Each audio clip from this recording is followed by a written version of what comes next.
L'avertissement sans détour de Vladimir Poutine, le président russe, n'exclut pas de frapper les pays dont les armes sont employées par l'Ukraine contre la Russie. Kiev a utilisé cette semaine des missiles américains et britanniques. Réponse de Moscou ce jeudi, un missile balistique hypersonique tiré sur la ville ukrainienne de Dnipro. Alexandra Quarini.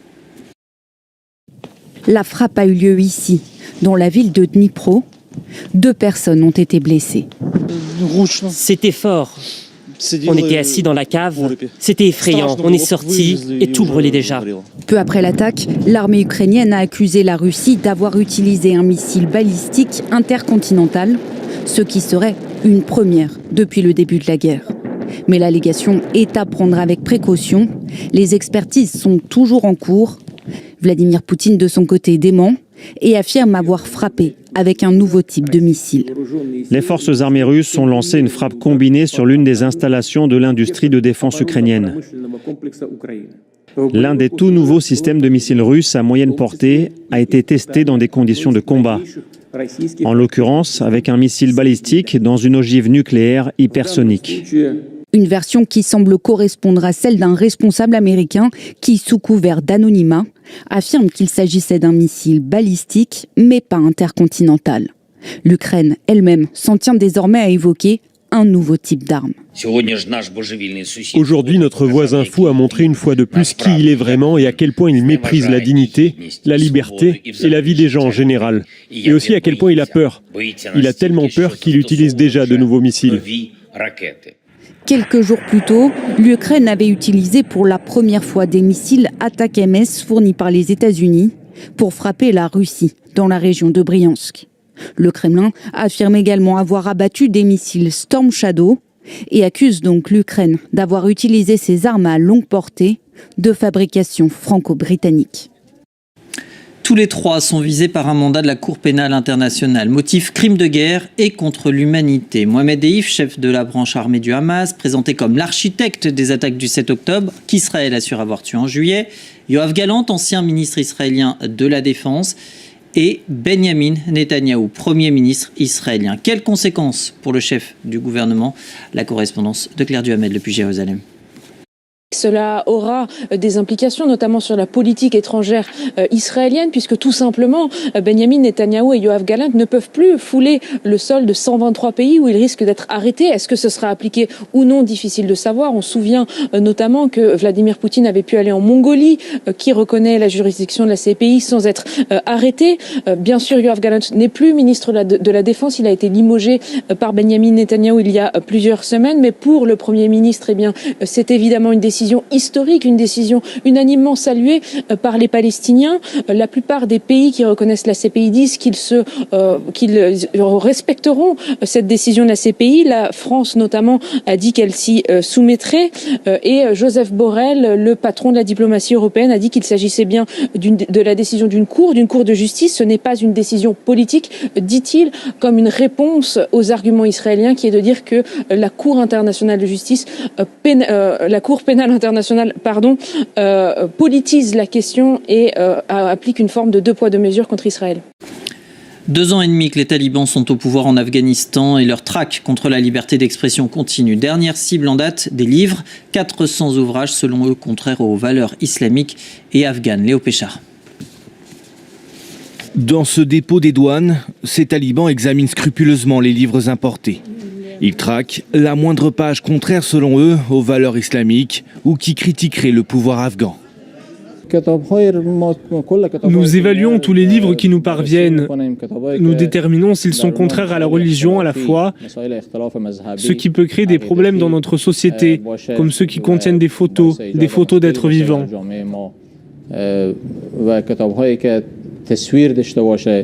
Une censure qui complique davantage le travail des importateurs. Ils ont désormais 2 options. Ne pas importer de livres jugés contraires à l'islam ou bien retourner ceux dont ils découvriraient le contenu a posteriori. Sinon, c'est la saisie, avec comme conséquence la perte d'argent. Ils nous ont dit que les livres qui insultent la religion, la culture afghane et le système afghan ne sont pas autorisés et qu'il ne faut pas les importer. Les livres contenant des images vulgaires sont également interdits. Depuis leur retour au pouvoir en 2021, les talibans ont placé 400 titres d'ouvrages sur liste noire. La plupart d'entre eux ont été directement saisis en librairie. Parmi les livres interdits, Le crépuscule des dieux de la steppe, du franco-albanais Ismail Kadari. Matt Gaetz jette l'éponge. Celui à qui Donald Trump voulait confier la justice au sein de son administration démissionne. Sa nomination avait fait polémique en raison de son lourd passif, faute professionnelle, consommation de drogue, relations sexuelles avec mineurs. Mathieu Mabin, bonsoir. Vous êtes à Washington et on va apercevoir derrière vous le Congrès. Premier couac pour Donald Trump dans ses nominations. Oui, exactement. C'est incontestablement le premier revers, en tout cas pour Donald Trump et son équipe. Depuis 2 semaines maintenant, vous le savez, l'actualité américaine est essentiellement occupée par le sujet des nominations. On en parle beaucoup sur nos antennes. Et pas seulement pour le profil très conservateur de ceux qui occuperont les principaux postes ici à partir du 20 janvier prochain, mais également, comme c'est le cas pour Matthew Gaetz, que vous venez de nommer, parce que certaines personnalités posent problème ici au Congrès. Ces dernières années, Matt Gaetz, pressenti pour devenir le ministre de la Justice, effectivement, a justement accumulé les déboires, vous l'avez rappelé, avec la justice mis en cause dans plusieurs affaires, dont une vilaine affaire de mœurs qui avait justifié la saisine de la commission d'éthique du Congrès. En démissionnant de son poste de député immédiatement après l'annonce de sa nomination par Donald Trump, Matthew Gaetz avait rendu caduque la procédure de la commission d'enquête parlementaire. Mais alors qu'il ne s'y attendait probablement pas, l'élu avait dû faire face à plusieurs réclamations, y compris de sénateurs républicains qui considèrent qu'il n'est pas question de nommer quelqu'un à un poste aussi crucial sans en avoir le cœur net. On pense notamment à la sénatrice républicaine Susan Collins, qui n'en démord pas et qui, même après son retrait, continue à réclamer le rapport de la commission. Il faut dire que Donald Trump lui-même, en saluant le geste de son protégé, lui a promis néanmoins un brillant avenir, je cite, comme celui, par exemple, de sénateur par intérim, ce qui ferait de lui, justement, l'un des élus chargés de confirmer le prochain ministre de la Justice. Vous voyez, on n'en sort pas. Affaire à suivre, donc. Merci beaucoup Mathieu Mabin. Alors Mathieu, chez vous c'est bientôt Thanksgiving, chez nous c'est déjà le Beaujolais nouveau, figurez-vous, puisque il est arrivé sur les tables en France et à l'étranger. On sait qu'il a un réel succès à la fois en France mais également aux États-Unis, bien frais en bouche. C'est ce que disent ceux qui l'ont déjà goûté. Les épisodes de forte pluie n'auront pas eu raison de ce célèbre millésime, et je vous enverrai une bouteille si je le goûte, Mathieu, c'est noté. Ludivine Blazy en attendant.